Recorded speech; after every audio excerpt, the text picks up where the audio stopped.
सीताराम सीताराम, जय श्री राम जय श्री राम।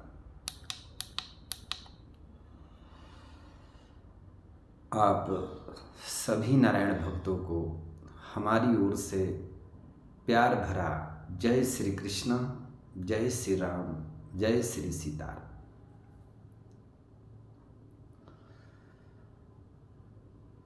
प्रभु प्रेमियों, नारायण भक्तों, दुनिया में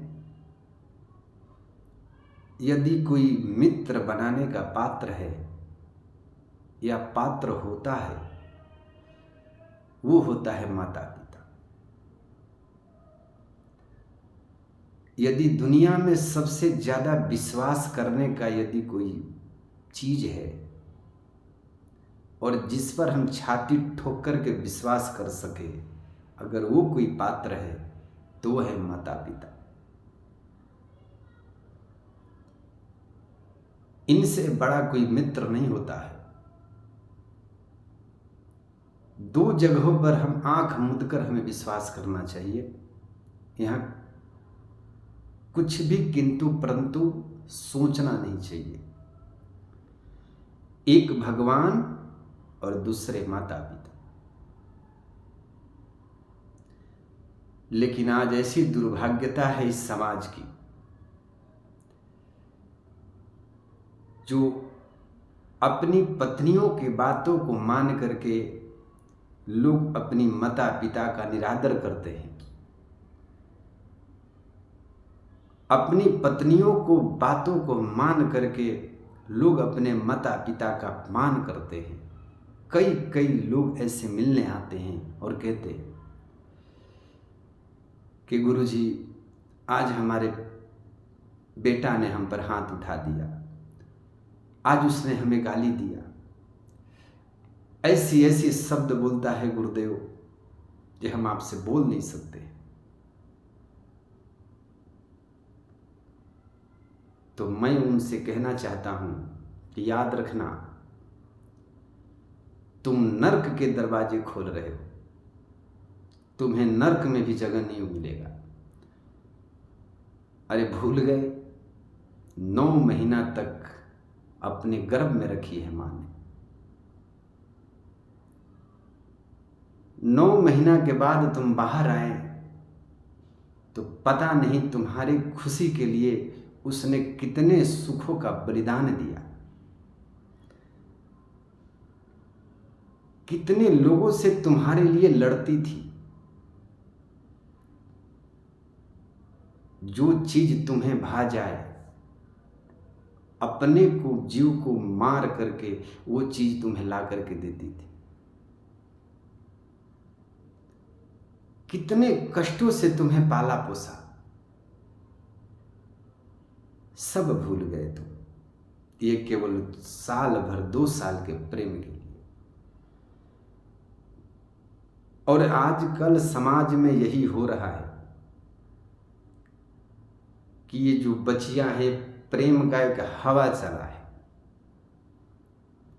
जिसे देखो भैया तो प्रेम हम करेंगे, आप प्रेम करती हो, प्रेम कर करके भाग जाती हैं। बाद में क्या होता है तो उन्हीं से पूछना, जिन्होंने 20 साल तुम पर आस लगा करके, दिन रात मेहनत करके, दिन रात कष्टों को भोग करके तुम्हें पाला पोसा, और आज एक क्षण प्रेम के लिए, वो भी झूठे प्रेम होते हैं, उन बातों को, मां के ममता को भूल जाती हैं और भाग जाती हैं और विवाह करती हैं। मैं ये नहीं कहता कि आप प्रेम मत करो, प्रेम करो, लेकिन माँ बाप के माध्यम से। माँ बाप जहाँ विवाह तय कर दे वहाँ पर आप विवाह करो, आप सुखी रहोगे, संपन्न रहोगे। और जो लोग माँ बाप के अपमान करते हैं, मैं उनके लिए एक संदेश दे रहा हूँ कि तुम भी माता पिता बनोगे, तुम्हारी भी बहू आएगी, लेकिन जितना आदर, जितना मान सम्मान तुमने अपने माता पिता को किया है या दिया है, उतना ही आदर तुम्हें प्राप्त होगी। और जो व्यक्ति, हमारे शास्त्रों में लिखा है कि जो अपनी माता पिता को अशब्द बोलता है, अपमान करता है, गालियां देता है, उसे भारी से भारी कष्ट इस भूमि पर सहना पड़ता है। उसे भारी से भारी रोग से ग्रस्त होना पड़ता है। इसलिए बेमतलब का पुण्य खराब मत करो।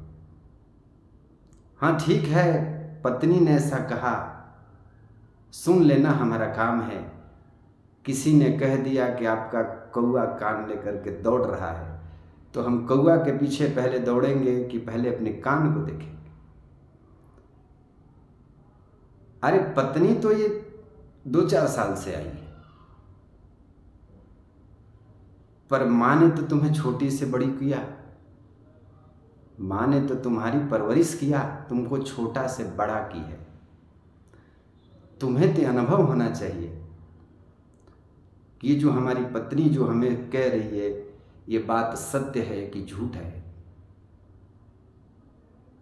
और उन पत्नियों से भी कहते हैं कि यदि तुम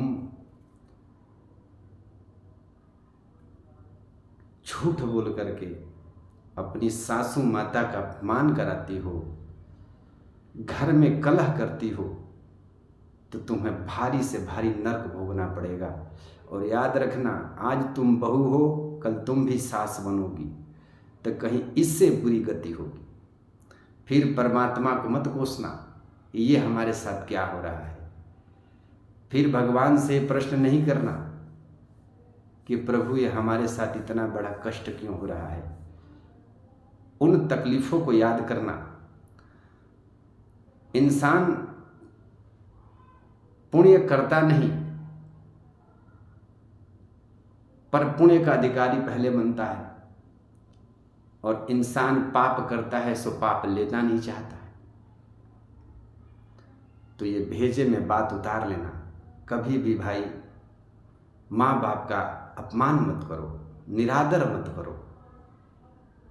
भारी से भारी नरक, भारी से भारी यातनाएं भोगने पड़ते हैं। और मेरी बातों पर मत जाना, शास्त्रों में पढ़ लेना, सत्संग में जाकर के सुन लेना। जय श्री राम, जय श्री राम, जय श्री राम।